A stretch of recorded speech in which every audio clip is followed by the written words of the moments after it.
Do you have all the things they say should make you happy, but you still feel unfulfilled? Are you always doing what you should do? Or do you never feel like you're enough? And you want to feel better, more fulfilled, more aligned, and more comfortable in your own body? Then this is the show.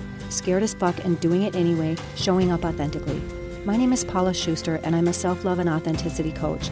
My life completely changed when I started loving myself again, putting myself first, and being true to me. This is the show that's going to help you get out of being stuck, out of the cycles of self-abandonment, and help you choose yourself without feeling selfish. It will give you not only inspiration, but awareness, courage, and insights to make changes and live your life for you.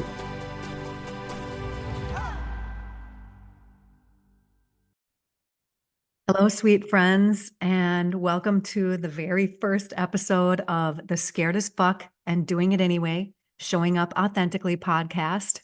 Yay! It's pretty exciting stuff. I'm your host, Paula Schuster, and I'm super happy and grateful that you're listening in and joining me on this journey.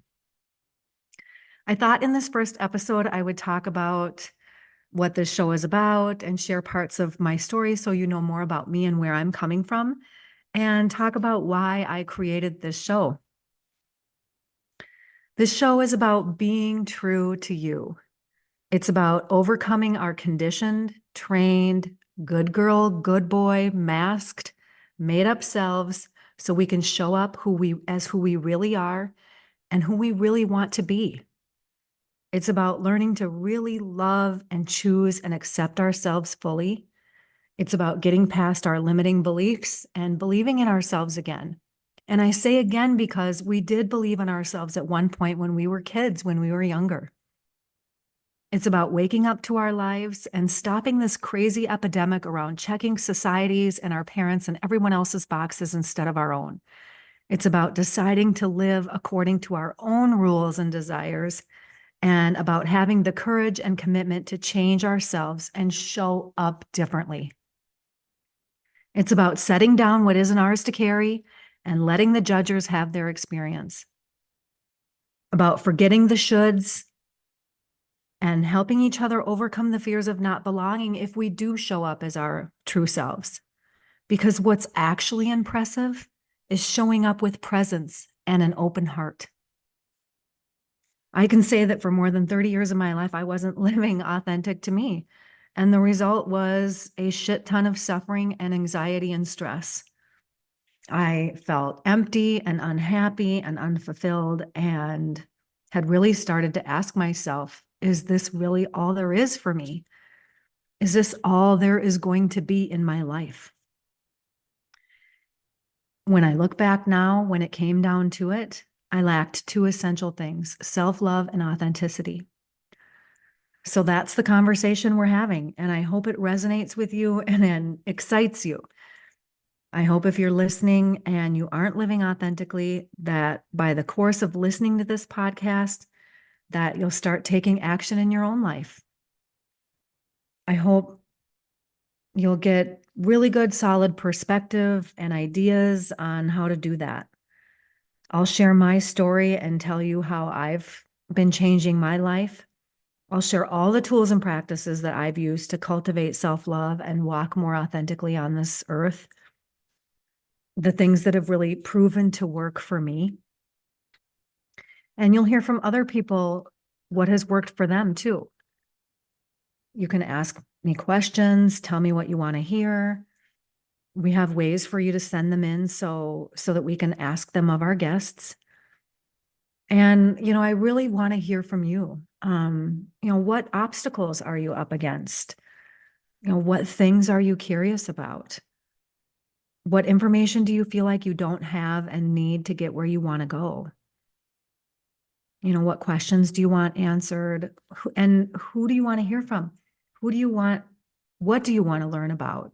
All of the things. I want to know all of the things that you're thinking and want to know. And I'm especially curious if there's anyone who shows up super authentically in the world, whose story you want to hear and how they got there. Let me know and I'll invite them on. I'm creating a Facebook group for us to have these conversations. I haven't gotten that done quite yet, but I'm working on it. And you can always share anything by commenting on social media posts, sending me DMs, emails, whatever and however. Just let me know what you're thinking and what you want and need, and I'll do my very best to deliver. My other hopes are that you learn something, laugh and cry a little, because that means that we've touched you. I hope you feel seen and heard. I hope you love yourself more. And I hope you're inspired to summon the courage to stop living for everyone else and really show up for your life.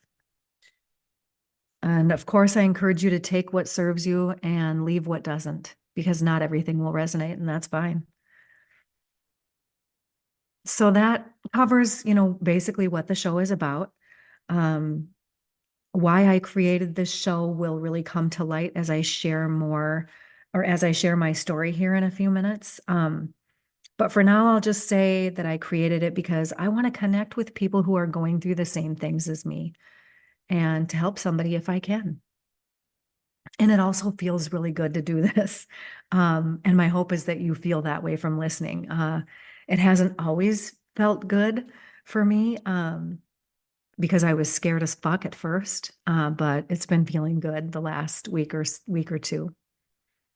Um, Before I go on any further, I want to publicly thank my amazing wife, Kara, for all of her help and support, and because she does all of my graphic design and my website techie stuff and adding music to my words and all those things. And I really couldn't do it without her. I've had also a ton of support from my soul sisters and my friends and family. You know who you are, the ones who have encouraged and supported me and shared my excitement throughout everything. Um, Thank you. Thank you. This isn't something that I've wanted to do for a long time. In fact, it's really recent. And I was literally following the breadcrumbs the universe was putting in front of me. And so a little bit about what I mean about that. At the beginning of 2023, I registered for this coaching program for myself, um, to eliminate my limiting beliefs, to believe in myself again, to um, do further work on the self-love I had already been doing. And I was putting a ton of time and devotion into that program because I knew that I would get out whatever I put in. And so I was doing all the homework, all the videos, all the things. And my coach happens to be a really famous podcaster. And so there was a week on podcasting. And I thought, oh, this is a bye week for me. I don't have to do the homework because I'm not going to do a podcast. And so I didn't do the workbook. I didn't watch the video, the recorded thing for that week. I didn't do anything. And I just set everything aside.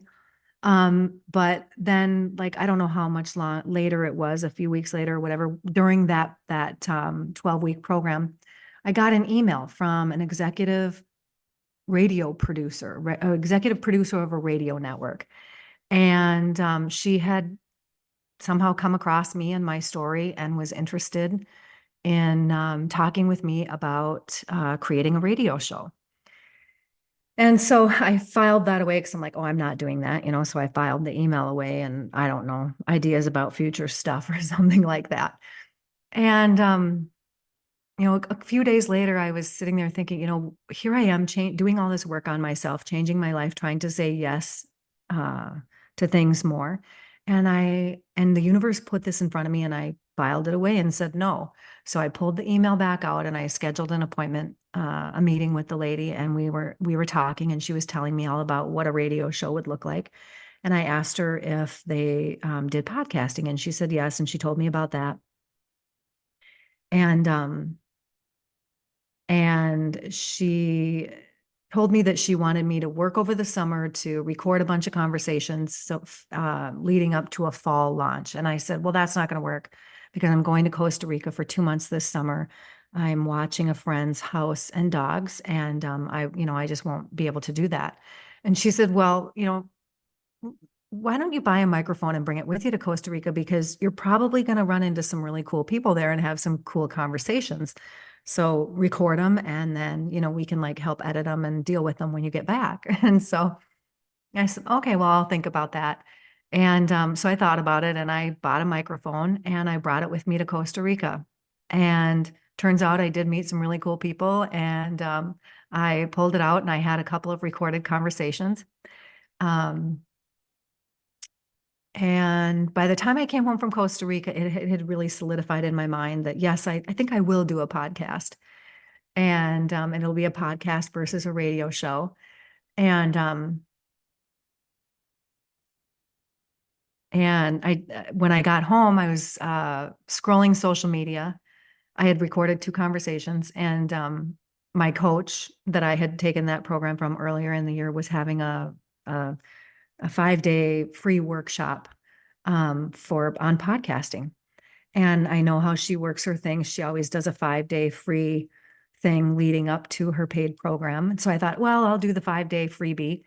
Um, and see what I can see how much I can get out of it and try and, do it on my own. I know I'm not going to take the paid program because I've spent so much money on this other coaching program and, we spent a shit ton of money in Costa Rica and I had spent other money investing in me and my business throughout the year and had kind of hit the limit. And so I did the 5-day boot camp, free boot camp. And right toward the end of that, she was talking about how they have scholarships. And I thought, okay, well, I'll apply for a scholarship. And if I get it, then that's like a sign from the universe that I should take the next step forward. So I applied. Turns out I got a partial scholarship, not a full one, but a partial. So I talked to my wife, Kara, about spending some more money on investing in myself. And she sort of gave the green light that it was fine with her. And so I took the program. And the program was like an 8-week program. And for 5 of the weeks, I was basically didn't take any steps forward because I was so fucking scared to show up in this way, to show up in this most authentic way, with my voice over the airways.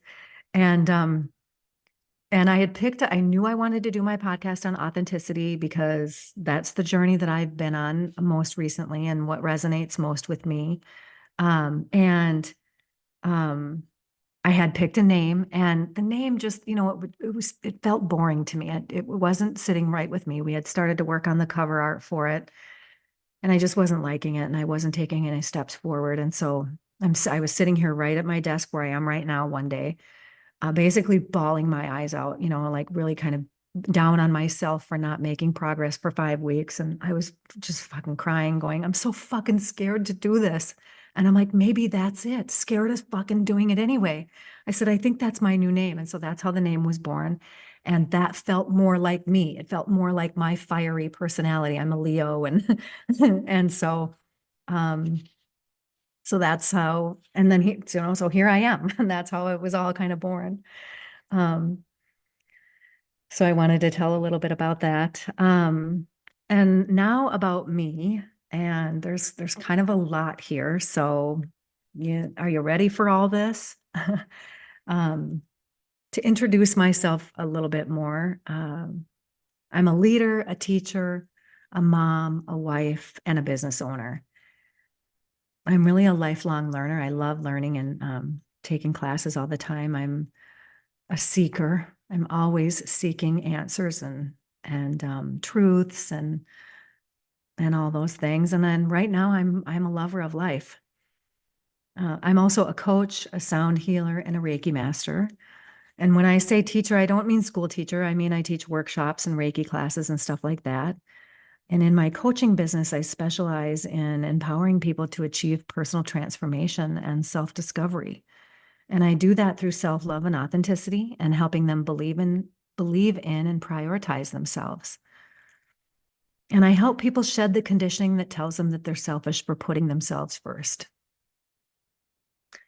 And I love coaching. It's such a fulfilling role for me because it's this gift that I get of helping people see what they have within themselves but can't see for themselves. And they're given the gift of awareness and empowerment. And so it's just like my favorite thing. And I'm so honored and humbled to play, a small role in people's journey back home to themselves and to wholeness, because we're all whole, right? Like whether or not we know it or realize it yet, we are all whole and don't need to be fixed. We may need to do some healing, but we don't need to be fixed. And me playing a small role, really emphasizes the point that everybody has the answers that they need within themselves. They might just need someone to help them draw them out. I have two teenagers, a daughter who's 18 and in college. Not that I wanted her to go to college. That's a whole podcast episode in and of itself. Um, and I have a son who is a junior in high school. And I don't want to get started on the K through 12 school system either. I'm think very differently about school and education and college than I did just a few short years ago. Um, and so I guess uh, that's all I'll say about that. I've been married twice, once to a man and now to a woman. Yet another way I'm showing up as my true self. Right now, I live in the Minneapolis area, Minneapolis, Minnesota, but we'll be moving this spring or summer somewhere to the southern part of the US. I lived in Arizona for 8 or 9 years and moved back to Minnesota because I missed it so much, and also because my job had brought us back. Thankfully, at just the right time, because I needed to be around my family and support system when I was divorcing my former husband. I worked in a corporate job at a large, well-known financial institution, leading organizations, developing strategies and business models, and optimizing processes for over 26 years. And I quit in May of 2022 to pursue more purposeful work because it was sucking the soul out of me and literally destroying my mental health. After that, I worked for a hot minute at an organic mushroom farm in Colorado until the universe tested me with abuse to see if I would choose differently, and I did. And I say it that way because I've had a lot of abuse in my past. And I had done so much healing by that point. Um, so, the universe has a way of doing that, testing you to see if you've really healed enough to choose differently. And so the day that I quit the mushroom farm, I bought a tent and I signed up for county fairs, farmers markets, street fairs, and expos to build my coaching and Reiki business in the local community. And I just keep taking new steps, learning new things, and following my heart. And now I'm also a podcaster. So woohoo. um, Going a little deeper into the past, there's a lot, and I'll try to cover it high level, or we could be here for several podcast episodes. Um, but I do this just to give you an idea of, who I am and where I'm coming from. I was physically and emotionally and verbally abused as a kid. It started when I was like 4 years old. My sister was 5, and it continued until I was 13. My dad hit us and beat us up, and my mom didn't do anything about it. Um, he considered it discipline and punishment. And I think, my mom did too. I was also loved and nurtured and praised and supported in so many ways. So it was really confusing growing up with all of that. I had a lot of religious trauma as a kid as well. Like, we were forced to go to Catholic school, even though we hated it. It was misery. That meant that we had to go to church every day before school and again on Sundays. And we just fucking hated it. My sister and I would get punished, and I use air quotes because, beat almost every Sunday after church for snickering in church or smiling or giggling or, whatever kids do. And this was another thing that was so confusing for us because, here's our dad, he's a staunch Catholic and still is. Um, sinning is and was a big deal to him. So I didn't know what to think when he hit us. Like, it felt wrong as a kid, but in his eyes, it wasn't. And he's this staunch Catholic who's supposed to know everything. So was that okay in the eyes of, the Lord? Um, Now I know that, it's all he knew because his dad had disciplined him in such harsh ways too, like he was beat up when he misbehaved. So anyway, that happened until we went to the police and moved out of our parents' house when I was 13. Um, Thankfully, we saved our younger brothers from getting beat up too. So that was, one of the reasons why we went to the police and because we wanted it to stop. But one of our friends' moms was kind enough to take us in. It was like she was a safe haven for us. And I only stayed away for like probably 4 or 6 weeks. It's hard to remember now because it's so far back, but my sister stayed away for a much longer time. It had to have been at least 3 or 6 months, um, something like that. But that's what finally got him to stop was, we had gone to the cops. The cops, basically threatened him, and that finally made him stop. So that all had a really drastic effect on me, because the person who was supposed to love me started hitting me when I was so little. I was so young. I was only 4. And I also didn't develop emotionally like I should have because of that. My little brain interpreted that in so many fucked up ways.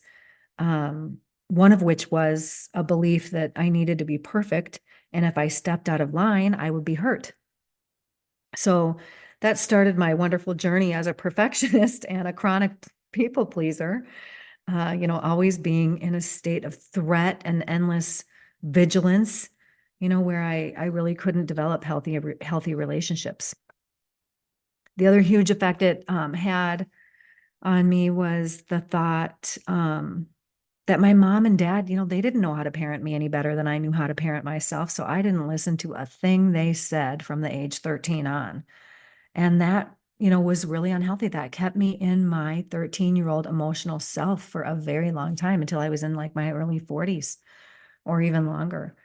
Um, you know, my mom, my mom didn't talk about emotions, when we were growing up, unless they were positive emotions or happy emotions.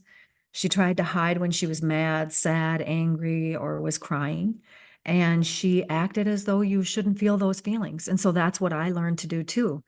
Um, every time she started to cry or anything, she would shove that down and say, "Oh, I shouldn't do this." And that stuck with me, until, geez, not that long ago, just 3, 4, 5 years ago or something.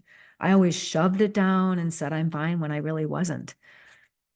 Now I know how unhealthy that is, and I'm still helping my kids unlearn and relearn, to talk about things and get it off their chest because they saw me do that for so long that they, that's what they do too. So we're still working on that.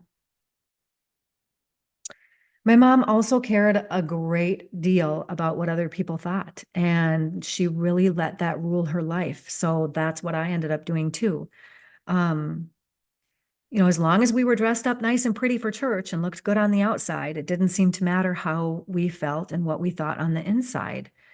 And, I know that's not what she was really trying to do or teach us, but again, that's how my kid brain interpreted things that were going on. And so for, most of my life then from forward on, I was worried about what everybody else thought. I didn't worry as much as about what I thought. And I was checking boxes for everybody else, trying to meet everybody else's expectations but my own.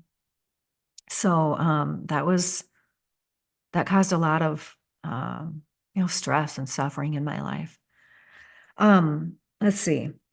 So I started drinking alcohol when I was 13, smoking cigarettes, smoking pot, and having sex. I was looking for love in all the wrong places and saying yes to basically any drug that was put in front of me. Part of it was just being a rebel, and part of it was trying to numb the pain of what had happened to me.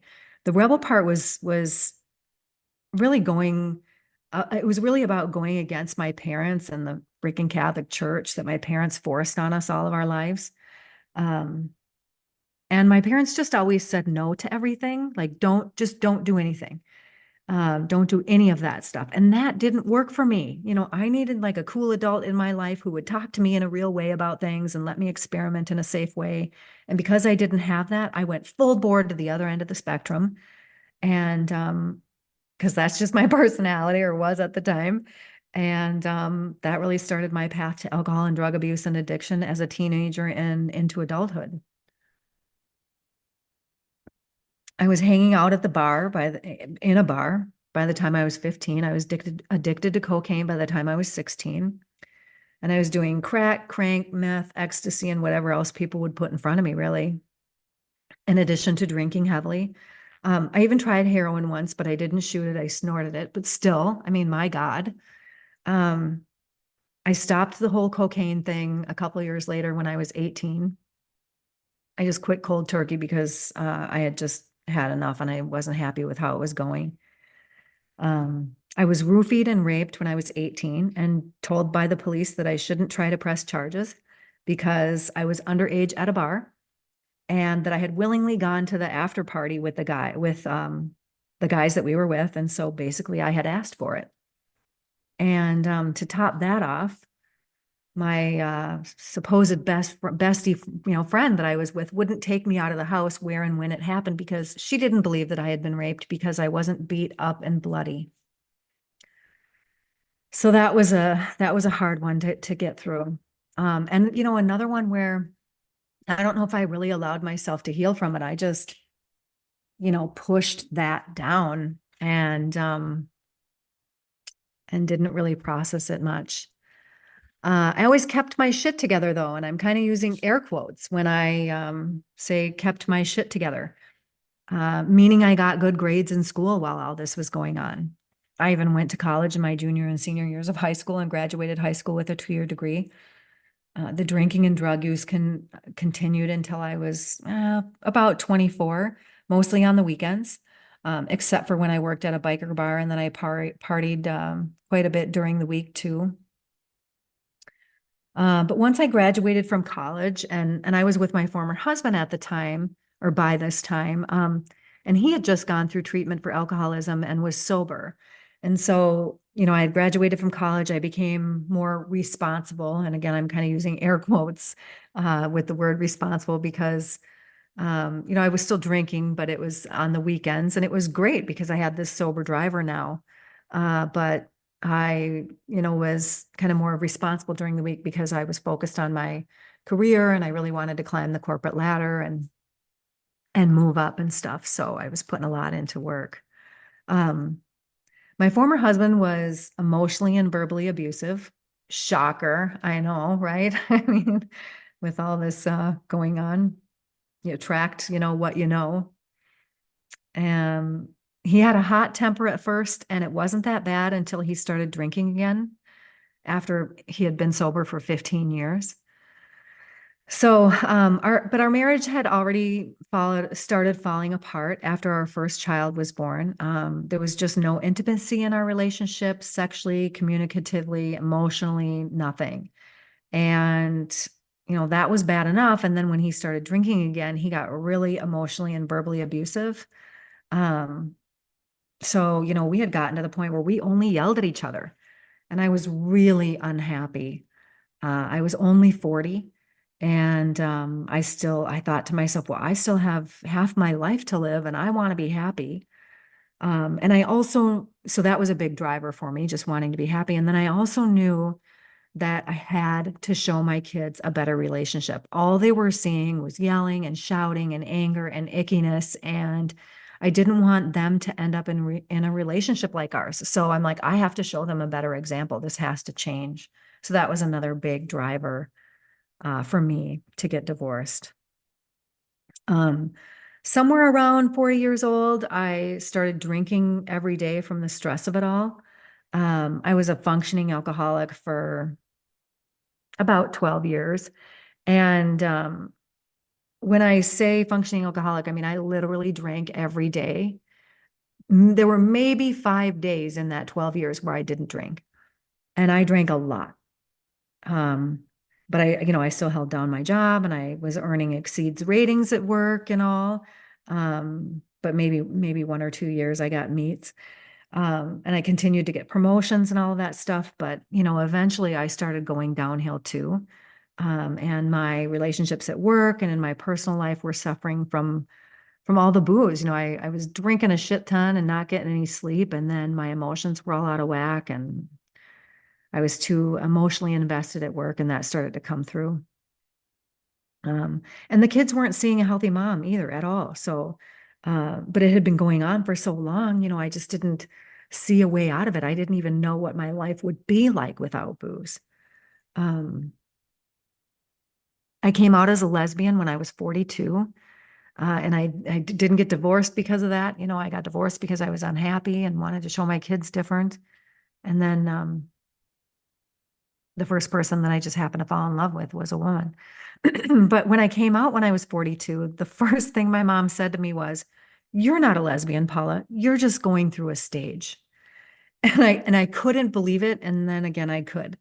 I know, that she had always seen me with men, all my life. But I mean, come on, I was 42 and she still wasn't seeing me for me. And my brother had even come out as gay years before that. So they already had a gay son that they had accepted and all this stuff. So it wasn't like an acceptance thing, but she just wasn't seeing me for me. And yeah, anyway, the woman just happened to be the first person I fell in love with after my divorce. And I was finally ready to accept that about me. Uh, I remember having feelings for women and being attracted to them and wanting to experiment with them and all of those things. And I always thought that was a part of me that I should be ashamed of, that it was this perverted part of me that should be hidden. And honestly, I don't even know if I consciously realized that that's who I was. It I don't know. But anyway, here I am. It took a little getting used to for the kids, especially my daughter, but they adjusted and accepted and loved me through it. So that was really amazing. And ever since I met my wife, um, I've been on a path of healing, really. She's the first person who has loved me for exactly who I am, no matter if I was an alcoholic or a smoker or whatever it was. She didn't necessarily like it all. Like she didn't like that I smoked cigarettes at the time and all that, but she gave me the unconditional love that I needed and the space to figure it out on my own. And no one had ever shown me that before. I mean, it brings me to tears almost thinking about it. I don't know if I ever would have healed and gotten clean and sober without her love.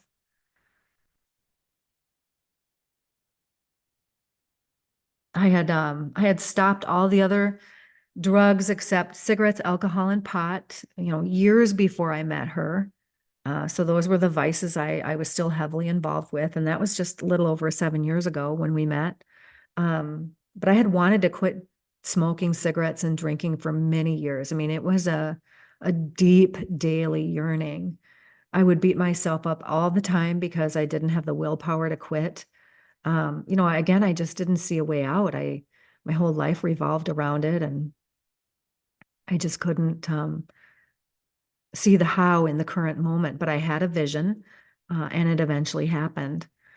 So first, I quit smoking cigarettes after like 33 years, and that was about 5 years ago now. And then I quit drinking 3 or so years ago. And that was probably the hardest thing because, again, by that point, my whole life revolved around drinking. I mean, I wouldn't go to certain restaurants because I couldn't get a drink or a drink that I liked. So it was pretty crazy. I didn't even know who I was without it or if I even could have fun without booze, because I had done it since I was 13, So, and then I finally broke up with cannabis. And that happened only about 60 days ago, but I'm 60 days without it, and I'm not turning back. And someday I might have a drink or a hit of pot or whatever, but right now I'm liking my streak of sobriety and how I feel without all that shit weighing me down. Um, I always thought that pot made me feel more like myself. And now that I'm not doing it, I'm like, feel like so much more myself. Oh my God, what a falsity that was that I had created for myself. I feel brand new. I feel so much more like myself. I feel clear and bright and like my energy is stronger. It's just amazing. And I'm really proud of all I've accomplished and all that I've shown my kids is possible. Like you can really do anything that you set your mind to. And you just have to be committed and devoted to yourself and what you really want. Um, and I really love myself for taking my power back because, and showing myself that I can do it, because all of those things had power over me and I let them. It wasn't just people that had power over me. Like I had given some of my power to my former husband, and um, in regards to my self-esteem and things like that. And then I had allowed these vices, if you will, to have power over me too. And now I know I can do fucking anything. So bring it on. So that's all my trauma and crap. And now I want to share my healing journey, because that's lighter and brighter. And so much of the more recent me. I always say that it started with yoga and essential oils, but I'm realizing I think that it really started with me being truthful about loving women and really accepting that about myself. But yoga helped me get out of my head and into my body. It helped me release stored trauma and emotions. I mean, I remember when I first started yoga, I would be bawling after a yoga practice or really fucking mad.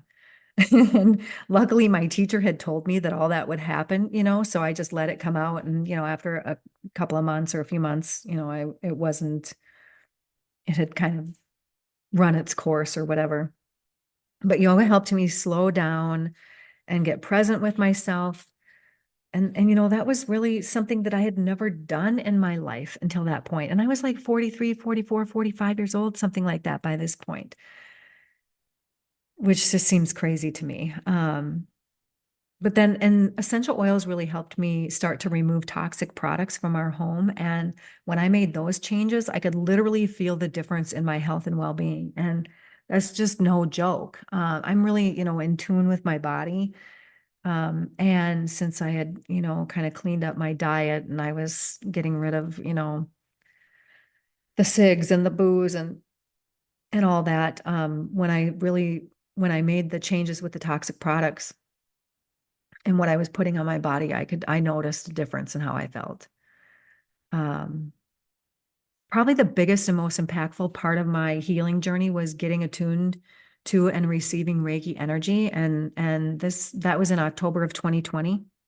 Um, I was attuned to all three levels in 1 week at a retreat and had a huge awakening type of experience. And I've shared this part of my story with so many people and on lots of other podcasts now. So I hope it's not redundant, and so I'll make it short. But I literally felt myself or my soul coming back home to my body during my Reiki level 1 attunement. It was amazing. And it was just so much awareness and so much healing and so much shedding of trauma and layers of stuff from all the years. I came home from those 7 days, literally a completely different person, so much so that my family was questioning who I was. And I was saying, well, we're finding out. And Reiki has just helped me heal in so many ways. It's such a beautiful and powerful healer.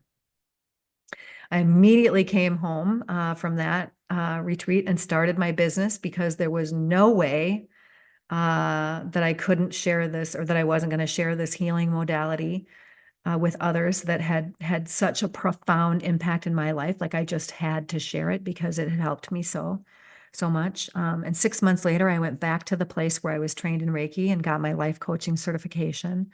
And that was another profound and powerful experience of greater awareness and compassion and healing and all this beauty.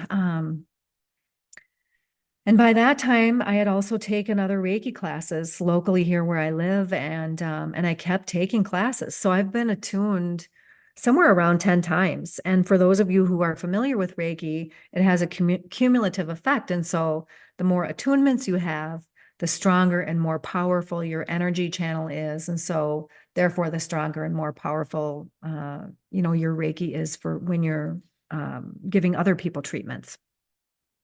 And I just believe that boosted my healing in all sorts of subtle and not so subtle ways.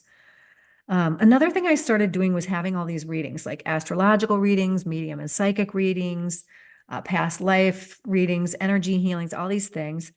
And anyway, one of the readings that really stands out in my healing journey was an astrology reading that I had while I was on my Reiki retreat back in 2020. Shiva Das was the one giving me the reading. Love you, Das, if you happen to be listening. And something he said, well, everything he said really resonated, but one piece of advice that he gave me really stuck with me. And that was that I should have a daily spiritual practice. He asked me if I had one, and I said, well, I do yoga a couple times a week. And he just looked at me like, dear child, that's not what I mean. But, and he went on to say that I needed to have a daily practice, like 10 minutes of meditation.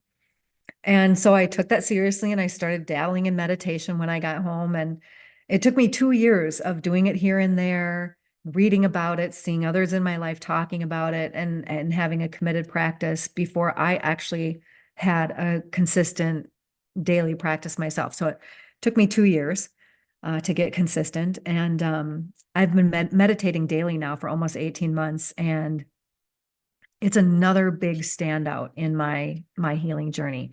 Meditation or meditating centers me. It gets me into the present. It allows me to hear my intuitive messages and whispers and downloads. Um, in the beginning, when I was first starting out, it helped me respond rather than react to people and situations in my life, which I really needed a lot of help with at the time. Now it's a non-negotiable. I must do it every morning or I can really feel the difference. I'm more easily frustrated, irritable, emotional, et cetera, if I don't meditate. So a big takeaway here for anyone listening is to start meditating if you don't already. And 10 minutes is fine. I like doing 30 or 40 minutes now if my schedule allows, but start with 10 or even 5 if that's all the time you have. Just start. And know that meditation isn't about quieting your mind. Minds wander. That's what minds do, just like hearts beat and send blood throughout our bodies. Meditation is about being the observer of your thoughts, about helping you realize that you aren't your thoughts. And one thing that might help is to think of yourself as the sky and your thoughts as the clouds. They're just passing on by. I mean, you can get to a place of having a quiet mind once you've been practicing meditation for a while, but it takes practice. And even when you do practice a lot or for a long time, you don't always get to the quiet place. Sometimes it just doesn't happen. Just know that that isn't the goal to start. But as I started meditating and realizing that I wasn't happy with my life as it was, even though I had done so much healing and come so far from where I had been, I still wasn't really happy. I hated my job. I hated myself. I hated my body. I hated how I treated the people I cared about the most. I hated the negative thoughts I always had. So I started asking myself, well, what do you want? What do I want? I started asking, who am I really? What do I really believe? What would make me happy? All these things. And it was really fucking scary because I didn't love myself and I didn't really know who I was without the corporate job and the corporate title and the corporate salary and all that bullshit. So, those were the next pieces for me, learning to love myself and doing the deep inner work that requires and figuring out who I am. And then surrendering was a big thing too. I mean, I started practicing surrendering to what is instead of resisting it all the time because man, was I, a bit of a control freak. I wanted things to be a certain way. And when they weren't, I didn't like it. I resisted. So it was a big time practice for me um, to practice surrendering and just like letting things be as they are. Going with the flow more, trusting that my higher self and the universe have intelligence and a plan that has to be much better and way more than I could possibly dream of or think of myself. Um, and so, the loving myself part involved lots of things, but most of all, it was commitment and devotion to myself and to my tools and practices. Um, it involved taking classes, setting boundaries, letting go of some of the people in my life, reading the Four Agreements book, which is a big standout for me. It involved reflecting and journaling on what I did love about myself, because even though I hated so many things about myself. There were things I still loved. So that's where I started, like I love that I have courage and that I'm a go-getter and, some of those things. So even though I was mean to myself, there were things I was able to find things that I loved about myself. And then I, had to be willing to change my beliefs. And I had to put a shit ton of awareness on my thoughts and what I was telling myself because it wasn't healthy. It was not nice. Um, and I used a lot of different tools and practices along the way. And I'll talk about some of those now. So meditation is number one, of course. The number one tool for me is meditation. Um, Another one was self-love mirror work. And so this is where I would get in the mirror, and for me, I would get real close up into the mirror. And the reason for that is because when I stand back in the mirror, I'm not looking in my eyes. I'm looking at my hair, at my glasses, at my face, at my necklace, my earrings, my neck, all the things. So for me, if I'm going to look in my eyes, I got to get right up close to that mirror. And I would get right up close and tell myself, I love you, Paula. And it was really, really fucking hard to do the first time. I almost couldn't say it to myself, but I did. And I was bawling my eyes out the first time. And like I said, I could barely do it, but it got easier and easier. It's a practice. And now I smile big and wide when I do it. And it's so much easier. Another part of the self-love mirror work for me, and this is was one of my favorites and still is, was to take a dry erase marker and write affirmations and positive reminders on my bathroom mirror so that I would see them every morning and be looking at them the entire time I was getting ready. And then, see them again throughout the day as I'm going to the bathroom. So, and I'll just throw out some examples of what I would put up there. Act like the person you want to be a witness, which would help me with my meditation, be love, give love, brand new you, love yourself. What small step can you take today to be who you want to be? And then the 4 agreements I would write up there. And those are: be impeccable with your word, don't take things personally, don't make assumptions, and always do your best. And I highly recommend that book. It's a really easy, quick read, and it's just amazing. Amazing perspective. Another tool in practice that I love, love, love is a morning appreciation practice before even opening my eyes. So in the morning when I wake up, before I even open my eyes, I feel into things that I am appreciative of. And I only pick a couple, and it's not just listing them off quickly. It's spending 3 to 5 minutes on each one of them. And um, and not just thinking about why I appreciate them, but feeling it in my body.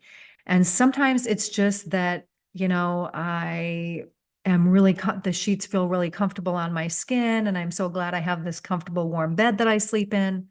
And sometimes it's bigger things in my life, but, I pick 3 to 5 things and I spend the time doing that. And that really sets the stage for my day. Another tool and practice that I used was awareness of my daily thoughts. And I'm talking about obsessive awareness. And I can be a little obsessive. Like I said, I was kind of a control freak. And so I'm taught, and so being obsessive is was kind of a little bit easy for me. um, so this obsessive awareness of my daily thoughts did come easy. And I put Post-it notes everywhere to remind myself in the beginning, when I did need a little bit of help. But so I would put them on my kitchen cupboards, on the outside of the fridge, on the inside of the fridge, on my bathroom mirror, on the side table next to the couch where I always sit.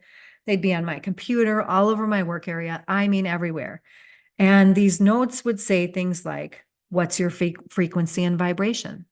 Where is your focus? Find a better feeling thought. How are you feeling? Bring it back to love. You are love. You can do this. And they would be all over the house. And when they weren't sticky enough even anymore, I'd make new ones. And so then once I was constantly aware of my thoughts, I started changing them. and changing my relationship to them. So, the reason why I was so good at having all these negative thoughts is because I had practiced them for so long. And so it was the same thing with then changing that to positive thoughts. You just have to practice them and train your brain, and then you'll be good at it. And so that's what I did. Um, and then the part about changing my relationship to the thoughts, I don't fuse with them. I don't, allow them to build so much momentum that they're taking me over, and I don't like allow them to soak in so much, if that makes sense. I allowed them and built a separation, knowing it was my ego and my primitive brain's natural tendency toward a negative bias, because that's true for us humans. Um, Another practice that I did was awareness of self-talk. So, similar to awareness of my daily thoughts, I was hyper aware of my self-talk. And this is both internally and out loud. So, for example, when I used to do something wrong, I would say, "Oh, I'm such an idiot," or "Oh, I'm so dumb," or "I'm not any good at X," or, I've heard, friends or people around me say, "Oh, I have really bad anxiety." All of these words, they carry energy and frequency and vibration, and that matters. But I used to really beat myself up badly too when I wouldn't get everything done on my to-do list, or get everything accomplished. And I was really mean to myself. So I made a decision to stop it. And again, this is big because all this words and thoughts, they carry energy within ourselves and outward to others and out into the world too. And so it matters way more than we realize. If it, and when you think about it, if we spoke to our friends and our children like that, would they be our friends, and would our children want to be around us? And then, think about how we speak to people we care about. We're forgiving and kind. We offer encouragement and support, and we're compassionate. So, that's how we should each be treating ourselves. And so that's how I started treating myself. And again, everything's a practice. So I just literally trained myself to be nice to myself. And now it just comes so much easier. And I also immediately recognize now when false thoughts are creeping in, because that's what they are, falsities that we create and start believing that are true because we've practiced them so much. But I'm able to catch them right away now and stop them in their tracks, replacing them with, more positive and empowering thoughts like, I can do this, or I can do anything, or this can be easy if I allow it to be.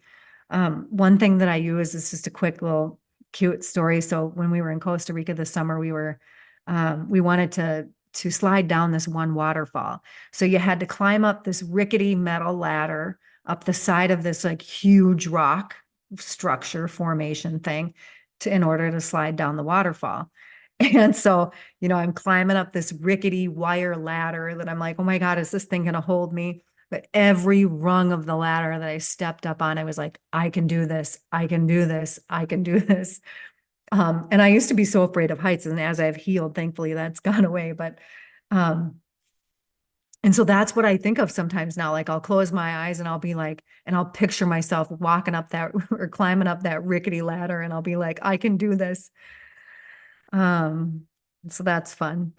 Another thing that I have learned to do, another tool or practice that I use and this is a big one. I learned to set down what is not mine to carry. This is so huge. This is basically breaking our codependency patterns, and they run deep, especially for women, because we are conditioned and trained to worry about everyone around us and to basically abandon ourselves in the process. But it also affects men because women have been raising the girls and the boys. So it's literally an epidemic now. And corporate America also breeds this kind of behavior with the whole, well, everyone's perception is their reality. So you have to change to accommodate them and how they're feeling thing. Oh, God, I don't know how many times over the years I got that bullshit. But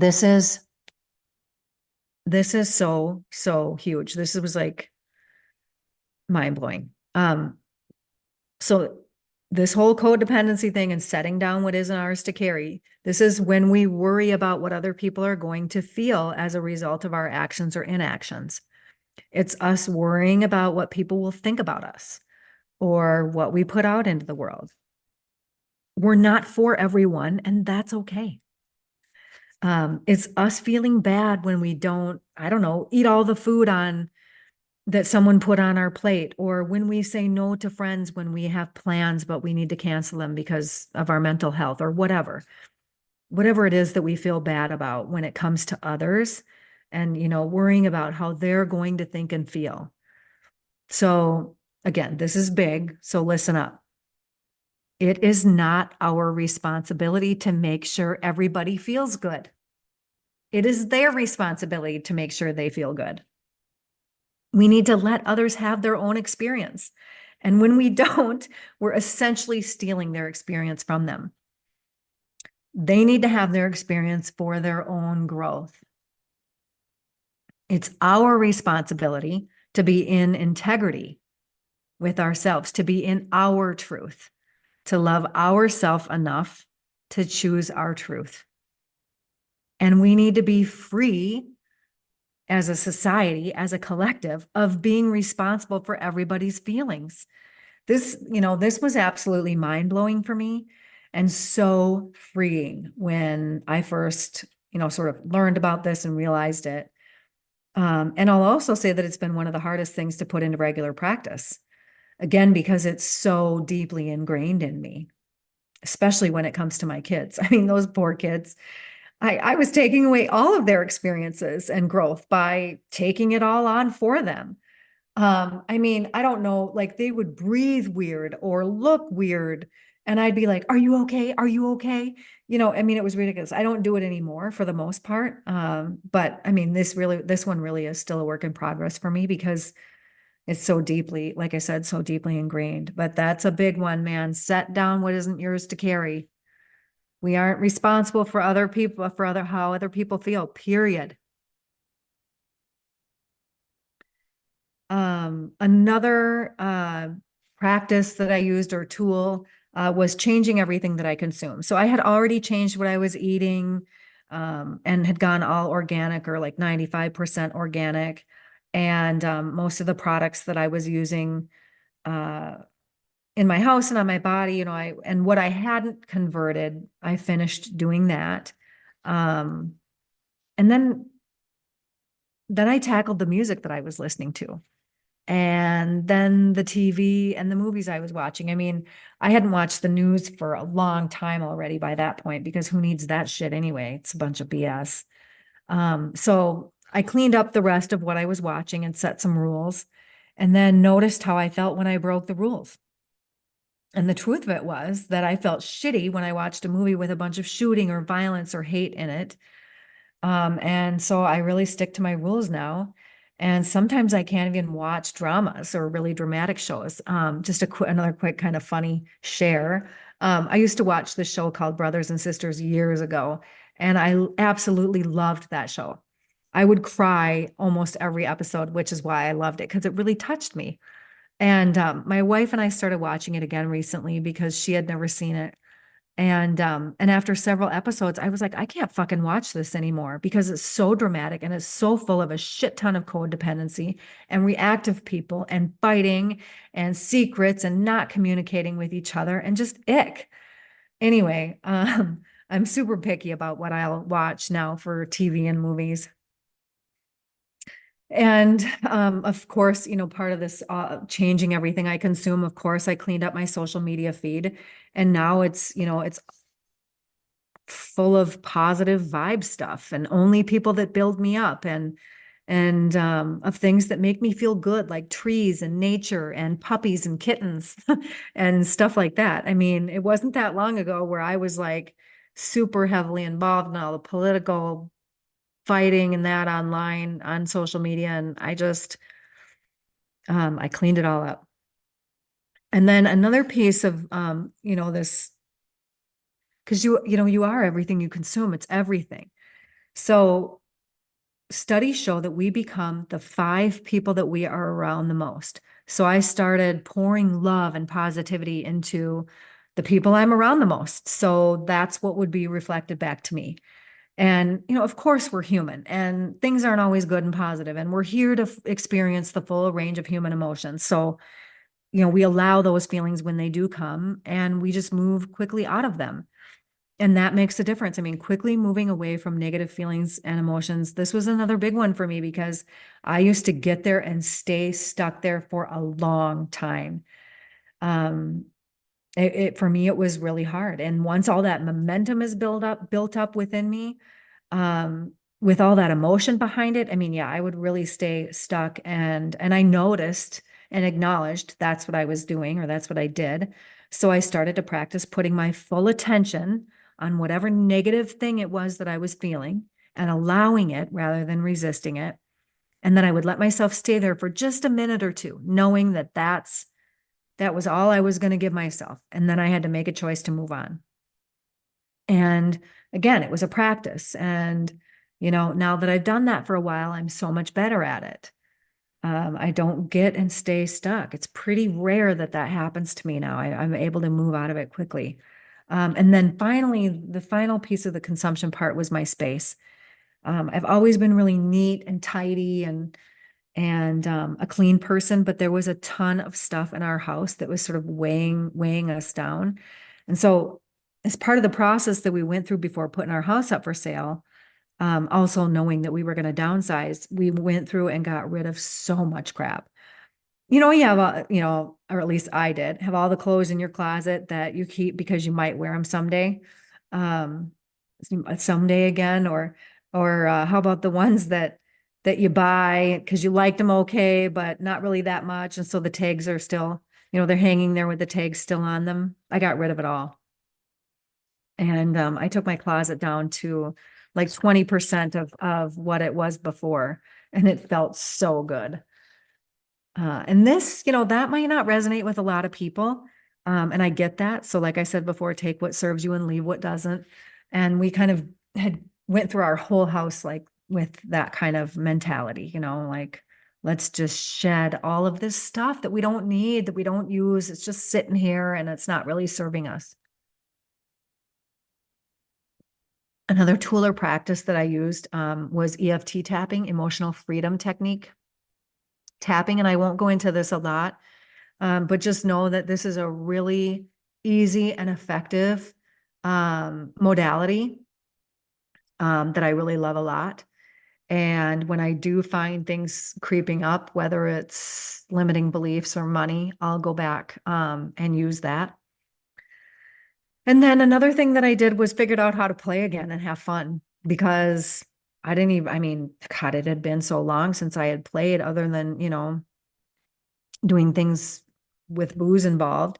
So I didn't even know how to play anymore because it had been so long. And so I had to really sit down and think about this. Like it took me a good, I don't know, week or something to come up with some things that would be fun and playful and make me giggle and feel like a kid again. And so some of the things that I came up with were jumping on a trampoline, coloring, doing latch hook rugs. So I went out and bought some of those, and jumping off a diving board, so that was all fun. And so I scheduled those things into my days. And come this spring or summer, I'll be heading to the amusement park because I love roller coasters. So that'll be a thing.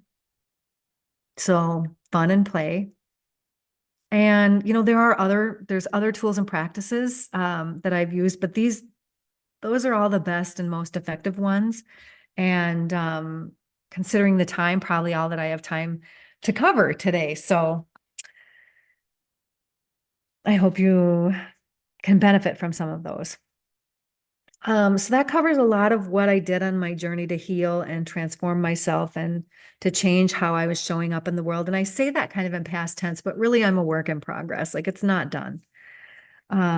As I've been doing all these things, it's opened me up. I started finding myself and who I am. And it just really happened naturally. I started feeling my heart's desires and following them because I didn't do that for, oh my God, all my life. And I started hearing and tuning into my intuition again and following the breadcrumbs that were put in front of me. And that's how I got to here now doing this podcast. And so basically, all of that is why I created this show, because I didn't live my life for me for so much of my life. And if I can help just one other person by sharing my stuff, then it's worth it to me, because I want everyone to love themselves and to be their most authentic selves and to live life for them, because that's what we're supposed to do. Life is supposed to be good. We're supposed to be happy and not stressed to the hilt about our life and our work. We come here to this earth to feel joy and be creative and sometimes just be and not do anything. And we don't come because we have an obligation to be productive all the time and to work a ton of hours to get things accomplished. And I just think that, if everyone on the planet really loved themselves more and we're actually living our lives the way we want to, imagine the world we'd have. It'd be a much better place. I'm I can say now that I am creating a life that I cannot wait to wake up to every day. And I want that for you, and I want that for everyone. So there you go. That's a lot about me and my journey and why I created this podcast. And I'll put the tools and practices I talked about in the show notes in case you want to refer to them. Thank you so much for being here for my first solo episode. I hope that this podcast is relatable and that it resonates with you. And I hope it's giving you perspective and nourishment and inspiration. I appreciate you so very much that it's so much that it's hard to put into words. It means so much to me that you're spending your time here with me. Um, there are so many good episodes coming up soon, so follow along on Apple Podcasts, Spotify, or wherever you're listening.